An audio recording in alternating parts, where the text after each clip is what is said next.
नमस्कार, बड़ी खबर तेज नजर के साथ मैं हूं आपके साथ दीपाली। हमारे इस खास शो में होंगी 24 घंटे की सभी बड़ी खबरें पूरी रफ्तार और विश्लेषण के साथ। तो चलिए शुरू करते हैं तेज रफ्तार खबरों का सफर।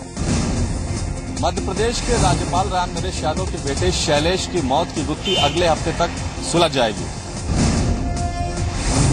जी संगम के पास जो खबर है उसके मुताबिक फोरेंसिक प्रयोगशाला ने अब तक 2 चरणों की जांच कर ली है। शैलेश का बिस्तर सुरक्षित रखा गया था और उसको फोरेंसिक जांच के लिए यहीं पर भेजा गया है। 2 चरणों की जांच में फिलहाल अब तक जहर की पुष्टि नहीं हुई है। 1 चरण की जांच और बाकी है जो अगले हफ्ते हो जाएगी और उसके बाद जो रिपोर्ट है वो सामने आएगी और तब पता लगेगा कि शैलेश की मौत आखिर किस वजह से हुई। शैलेश की मौत को लेकर तमाम तरह की अटकलें चल रही थी कि शायद उसने जहर खाकर आत्महत्या की है या उसकी मृत्यु हुई है। घर के लोग कह रहे थे कि उसकी स्वाभाविक तौर पर मृत्यु हुई है। इन सारे सवालों से पर्दा अगले हफ्ते उठ जाएगा और तब फोरेंसिक जांच की रिपोर्ट सामने आएगी जिसमें यह पता लगेगा कि आखिर शैलेश की मौत किस कारण से हुई। कौशाम्बी के सराय अकील थाना क्षेत्र में पुलिस ने कक्षा 3 में पढ़ने वाले एक छात्र का चालान कर दिया।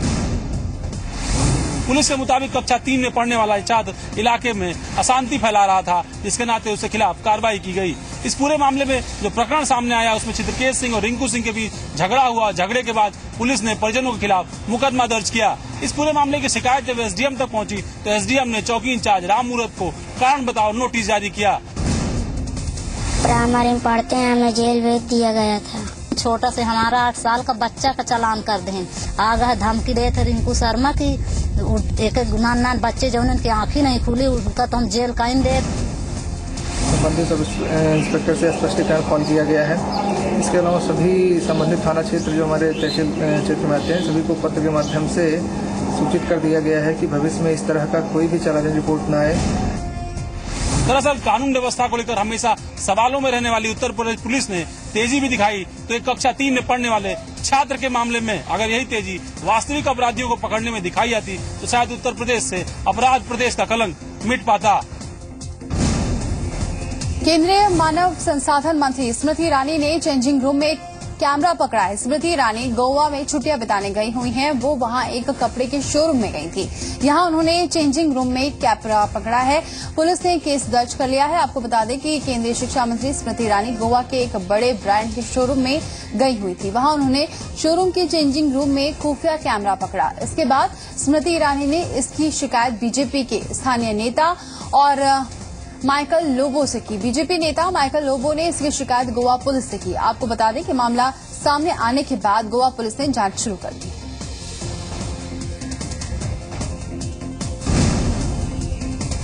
प्रधानमंत्री अटल बिहारी वाजपेयी के भांजे के बेटे मनीष की हत्या के मामले में आरोपी रामजी वर्मा को कोर्ट ने बरी कर दिया है। दरअसल 24 जनवरी 2004 को वाजपेयी के भांजे महेंद्र मिश्रा के बेटे मनीष को मथुरा से कोसी जाते वक्त छत्तीसगढ़ एक्सप्रेस से गिरने की वजह से मौत हो गई। आरोप था कि ट्रेन में कुछ लोगों ने मारपीट के बाद मनीष को ट्रेन के नीचे फेंक दिया था। इस मामले में 8 फरवरी 2004 को रामजी वर्मा नाम के एक शख्स को गिरफ्तार किया गया। 11 साल चले इस मुकदमे में 34 गवाहों को कोर्ट के सामने पेश किया गया, लेकिन आरोपी रामजी वर्मा के खिलाफ पुलिस कोई भी पुख्ता सबूत नहीं पेश कर पाई, जिसके आधार पर कोर्ट ने आरोपी रामजी वर्मा को बरी कर दिया।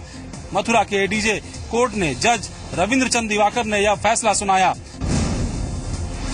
11 साल बीत जाने के बाद भी वाजपेयी के भांजे के मौत के मामले में गुत्थी नहीं सुलझ सकी। इस मामले में न्याय मिल भी पाएगा कि नहीं, ये तो कहना काफी मुश्किल है। जाने माने बीड़ी कारोबारी और इलाहाबाद से भाजपा के सांसद श्यामाचरण गुप्ता ने धूम्रपान का समर्थन किया है और दावा किया है कि बीड़ी पीने से कोई नुकसान नहीं होता है। दरअसल श्यामाचरण गुप्ता उस संसदीय समिति का हिस्सा हैं जिसे तंबाकू उत्पादों की पैकेजिंग के 85% हिस्से पर स्वास्थ्य चेतावनी से जुड़ी रिपोर्ट देनी है। लेकिन श्यामाचरण गुप्ता का मानना है कि बीड़ी के पैकेज पर इस चेतावनी के लिए जगह देना मुमकिन नहीं है। साथ ही यह भी दलील है कि बीड़ी से लाखों लोगों का रोजगार जुड़ा हुआ है। ऐसे में सिगरेट की बराबरी में इसे खड़ा करना बीड़ी उद्योग को खत्म करने जैसा है। कहाँ होता है कैंसर? बीड़ी से नहीं होता कैंसर। बीड़ी मैंने आपको बताया, एक नहीं हजारों आदमी मैं आपके सामने प्रस्तुत करने को तैयार है जो बीड़ी के चैन स्मोकर है, उनको कोई बीमारी नहीं। जो कैंसर है लेकिन वो स्मोकर नहीं है, तो उनको कहाँ से कैंसर हो गया, क्यों हो गया? पूरे हिंदुस्तान में सबसे ज्यादा शुगर के मरीज हैं, आप क्या चीनी रोक दोगे? बड़ा सवाल यही है कि ऐसी सोच रखने वाले सांसद को क्या तंबाकू से जुड़ी समिति का हिस्सा बनाना ठीक है?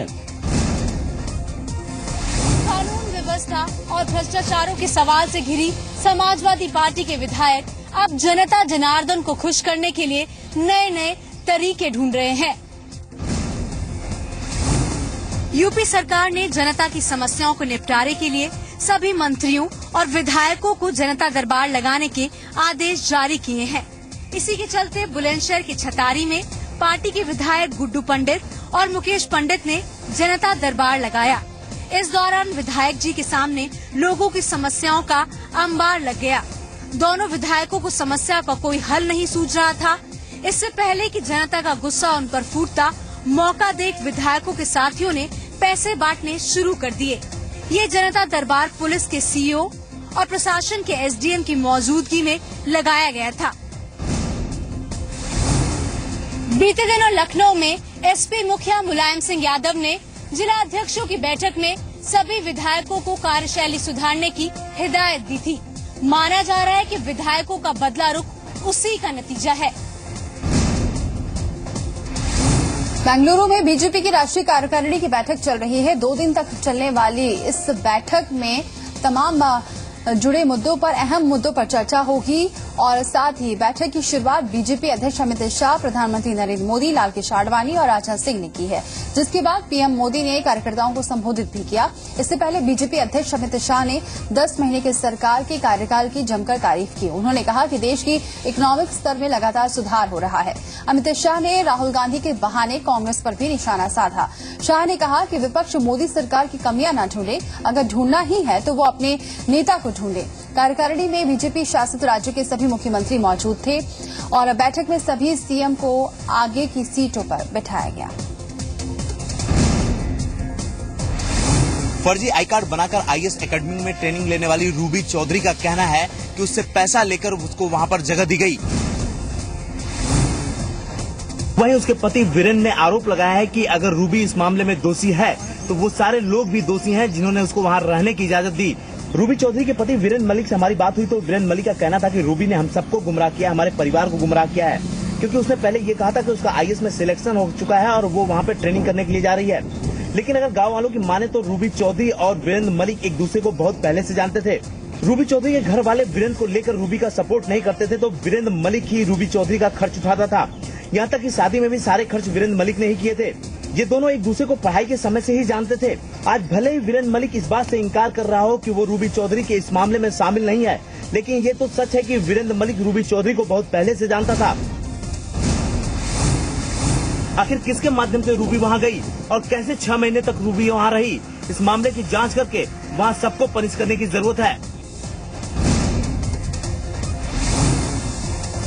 आईएएस एकेडमी के डिप्टी डायरेक्टर सौरभ जैन ने खुद पर लगे आरोपों पर सफाई दी है। सौरभ जैन ने रूबी चौधरी के आरोपों का खंडन किया है और 20 लाख के बदले नौकरी दिलाने के आरोपों को आधारहीन बताया है। सौरभ जैन के मुताबिक 23 मार्च 2015 को Ruby Chaudhary security guard Dev Singh के साथ लाइब्रेरी कर्मचारी बनकर आई थी। उसे सिक्योरिटी स्टाफ की ओर से दुर्व्यवहार का मुद्दा उठाया था। उस वक्त उन्होंने उसे डीडीएस आईसी लाइब्रेरी और डीडीएस आई कार्ड सिक्योरिटी के संपर्क में रहने का सुझाव दिया था। उस वक्त उनके पास और पिछले जीवन के बारे में नहीं जानते थे। 31 मार्च 2015 को रूबी के खिलाफ जब एफआईआर हुई थी तो उसको सिर्फ नाम जान पाए थे। सौरभ जैन के मुताबिक मुजफ्फरनगर के डीएम की रिपोर्ट से साफ है कि ये महिला ढोंगी है और उसने अपनी पहचान जानबूझकर छिपाई। सौरभ जैन ने फर्जी आई कार्ड बनाने की बात को आधारहीन करार दिया है। साथ ही केंद्रीय मंत्री के पीए से मुलाकात की बात भी खारिज की है। सौरभ जैन ने आरोपों पर कानूनी कार्रवाई और मानहानि का दावा करने की भी बात की है।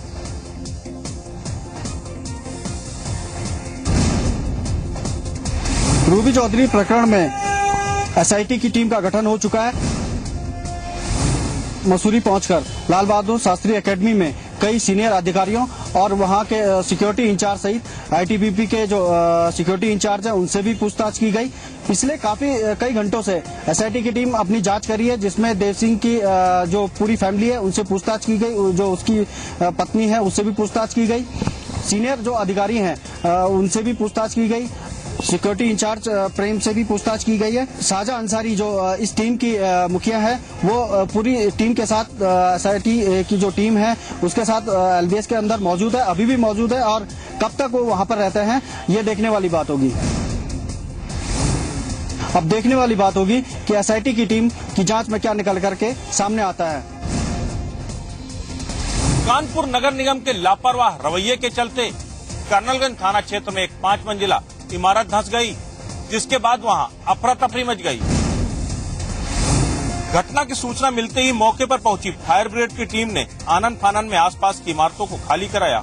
1 साल पहले ही बनी इस इमारत के धंसने से स्थानीय लोगों में काफी नाराजगी देखने को मिली। लोगों ने नगर निगम के खिलाफ जमकर नारेबाजी की। लोगों का आरोप है कि नगर निगम की लापरवाही की वजह से यह हादसा हुआ है।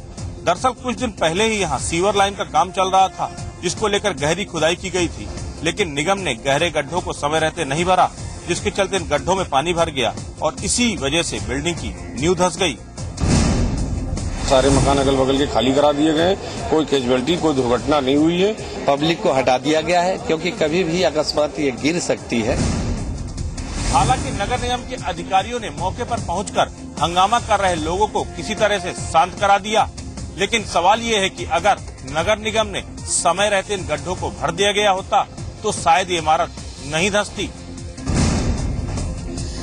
जी संगम की खबर का बड़ा असर हुआ है। अम्बेडकर नगर में टांडा कलवाली पुल का निर्माण कार्य शुरू हो गया है। इस पुल में लगे बैरिंग के टूटने पर दरार आ गई थी, जिसके कारण पुल को वाहनों और यात्रियों के लिए बंद कर दिया गया था और लोगों को भारी परेशानियों का सामना भी करना पड़ रहा है। सेतु निगम का कहना है कि 1 सप्ताह में मरम्मत के बाद पुल को आवागमन के लिए खोल दिया जाएगा। बता दें कि अम्बेडकर नगर को बस्ती से जोड़ने वाला ये पुल लुम्बिनी दुद्दी राष्ट्रीय राजमार्ग पर स्थित है और नेपाल जाने का रास्ता यहाँ पर आसान भी है। सरयू नदी पर बने इस पुल का शिलान्यास लोक निर्माण मंत्री शिवपाल यादव ने नवंबर 2013 में किया था और 140 करोड़ की लागत से तैयार हुआ है।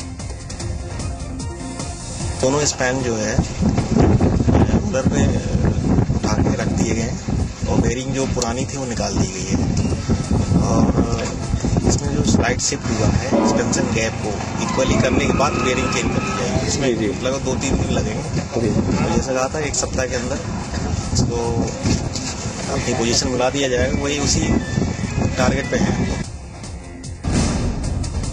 अखिलेश सरकार की सत्ता की हनक और आगरा पुलिस और जिला प्रशासन की हनक सीधी तौर पे आज आगरा में देखने को मिली है। आगरा में यूपीपीसीएस के आयोग अनिल यादव के घर पर धरना और प्रदर्शन करने गए छात्र संगठन के लोगों के साथ लगातार मारपीट की गई और उसके बाद अनिल यादव के गुर्गों के माध्यम से ही आगरा में न्यू आगरा थाना पुलिस के सामने मुकदमा दर्ज भी कराया गया। पुलिस की एक तरफा कार्रवाई के बाद में अब बीजेपी के संगठन के लोग अब थाने का घेराव करते सामने नजर आ रहे हैं। साथ ही साथ एक मामला सबसे चौंकाने वाली बात रहता है कि पुलिस की मौजूदगी में बीजेपी विधायक जगन प्रसाद गर्ग के साथ लगातार बदतमीजी और मारपीट की नौबत तक आ जाती है। इस स्थिति में आखिरकार प्रदेश के अंदर लॉ एंड ऑर्डर की स्थितियां क्या रहेंगी, इस पर अखिलेश सरकार के ऊपर सबसे बड़ा सवाल खड़ा होता दिख रहा है। यूपी के डीजीपी एके जैन के सेवा विस्तार को इलाहाबाद हाईकोर्ट की लखनऊ बेंच में चुनौती दी गई है। ये याचिका जगदीश नारायण शुक्ल ने दायर की है। इसमें सेवा विस्तार को गैर कानूनी बताया गया है। याचिका पर मंगलवार को सुनवाई हो सकती है।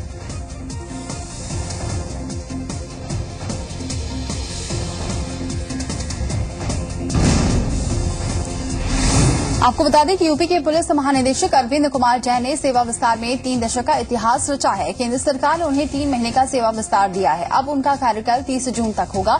इससे पहले साल 1983 में तत्कालीन डीजीपी शिशिर चंद्र दीक्षित को सेवा विस्तार मिला था, लेकिन डीजीपी एके जैन के सेवा विस्तार पर सीबीसीआईडी ने ग्रहण लगा दिया है। प्रदेश कांग्रेस की पूर्व अध्यक्ष रीता बहुगुणा जोशी का घर जलाए जाने के मामले में सीबीसीआईडी ने जैन समेत 7 अधिकारियों कर्मचारियों को जिम्मेदार ठहराते हुए उन पर हत्या के प्रयास समेत कई धाराओं में मुकदमा चलाने के लिए सरकार से अभियोजन की स्वीकृति मांगी है।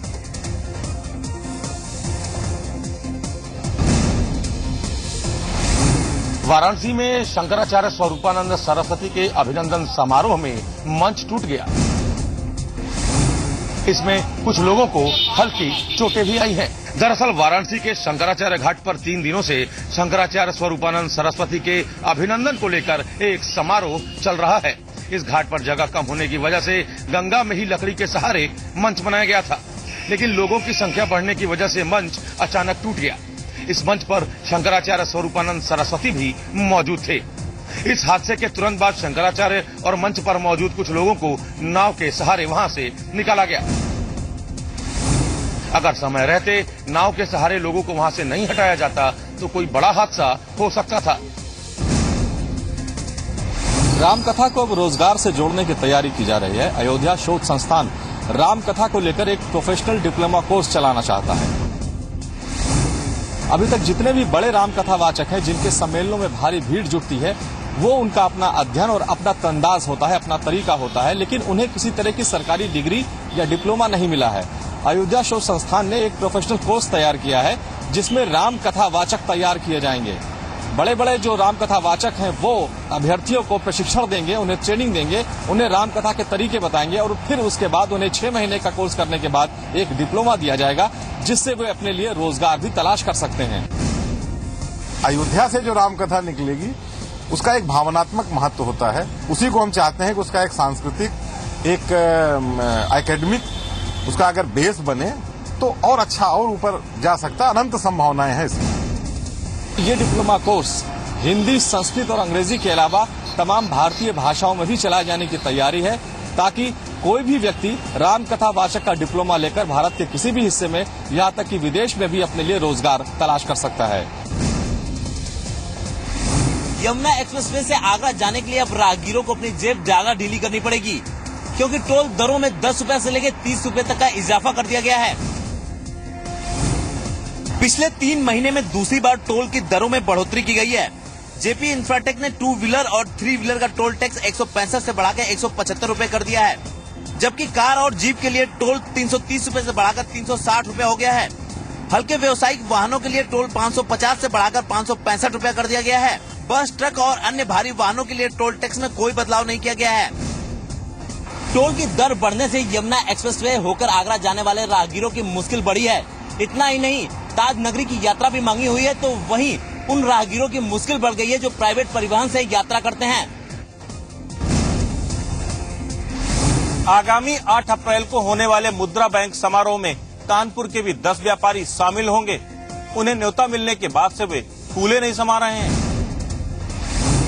दरअसल छोटे व्यापारियों और उद्यमियों के लिए मुद्रा बैंक गठित करने की घोषणा इस बार के बजट में की गई थी, जिसका उद्घाटन नरेंद्र मोदी आगामी 8 अप्रैल को करेंगे। इसमें कानपुर महानगर सराफा एसोसिएशन के बैनर तले 10 व्यापारी इस कार्यक्रम में बुलाए गए हैं।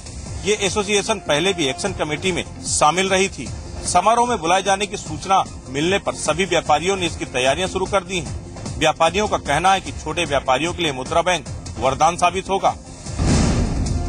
इससे व्यापारियों को और मध्यम वर्गीय जो हमारे व्यापारी हैं उनको उसका बहुत फायदा मिलेगा। पूंजी की जिनके पास कमी है और इसके माध्यम से जो बैंकों से जो व्यापार के माध्यम से जो उनको पूंजी उनको मिलेगी, मेरे ख्याल से जो व्यापार उनका बढ़ेगा। इस कदम पे उनको अच्छे से अच्छा प्रयास करें तो हम लोगों को बहुत इसका फायदा होगा।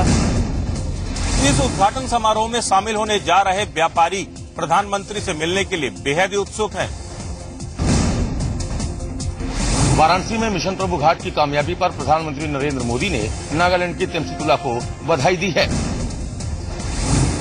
2012 में चंद्रशेखर आजाद के जन्म दिवस पर तेमसितुला ने सफाई अभियान की शुरुआत की थी। जब नरेंद्र मोदी ने पीएम बनने के बाद देश में सफाई अभियान की शुरुआत की, तब उस समय तेमसितुला ने वाराणसी के प्रभु घाट को साफ करने का जिम्मा लिया। उस वक्त तक इस घाट पर कोई बैठने को तैयार नहीं था, लेकिन तेमसितुला की मेहनत से आज ये घाट पूरी तरह साफ है, जिस पर प्रधानमंत्री मोदी ने ट्वीट कर तेमसितुला को बधाई दी है। नागालैंड की रहने वाली तेमसितुला ने जिस जज्बे के साथ प्रभु घाट को साफ करने का काम किया, अगर ये जिम्मेवारी हर एक आम नागरिक में आ जाए तो निश्चित रूप से देश को गंदगी से निजात मिल सकती है। मेरठ में बनने वाले अस्पताल और मेडिकल कॉलेज का नाम मुलायम सिंह यादव के नाम पर होगा। शनिवार को लालपुर के खरखौदा में मुख्यमंत्री अखिलेश यादव इसकी आधारशिला रखेंगे। एसडी चैरिटेबल ट्रस्ट इस मेडिकल कॉलेज का निर्माण करवा रहा है और ट्रस्ट को एसपी एमएलसी सरोजनी अग्रवाल का परिवार चलाता है। इस कॉलेज में एमबीबीएस की 150 सीटें और नर्सिंग और पैरामेडिकल कोर्सेज की 40-40 सीटें होंगी। ट्रस्ट के डायरेक्टर अश्विनी शर्मा का कहना है कि इस साल जून तक अस्पताल शुरू हो जाएगा और मेडिकल कॉलेज 2016 तक पूरी तरह काम करना शुरू कर देगा। आपको बता दें कि सूबे में मुलायम सिंह यादव के नाम पर कोई भी संस्थान, प्राइवेट या सरकारी बिल्डिंग नहीं है।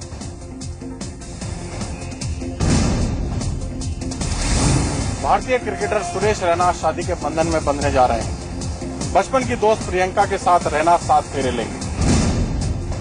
शादी को लेकर मेरठ में प्रियंका के घर जोर शोर से तैयारियां चल रही हैं। रिश्तेदारों और दोस्तों के आने का सिलसिला जारी है। वहीं प्रियंका के विदेशी दोस्त भी शादी में शिरकत करने के लिए पहुंचे हैं। दरअसल प्रियंका नीदरलैंड के एम्स्टर्डम में एक बैंक अधिकारी रह चुकी हैं। ऐसे में प्रियंका के कई विदेशी दोस्त शादी में शामिल होने के लिए पहुंचे हैं। शादी को लेकर परिवार के साथ प्रियंका के घर पहुंचे विदेशी मेहमान भी खासे उत्साहित हैं। दिल्ली के लीला पैलेस होटल में शादी समारोह होगा, जहां फिल्म और खेल जगत की हस्तियां पहुंच रही हैं। I'm very excited. It's going to be a great day. Yeah, he's a nice guy. Yeah, it's going to be a great wedding. Meerut की रहने वाली प्रियंका सुरेश रैना की बचपन की दोस्त हैं और दोनों के परिवारों में इस शादी को लेकर पिछले काफी समय से चर्चा चल रही थी।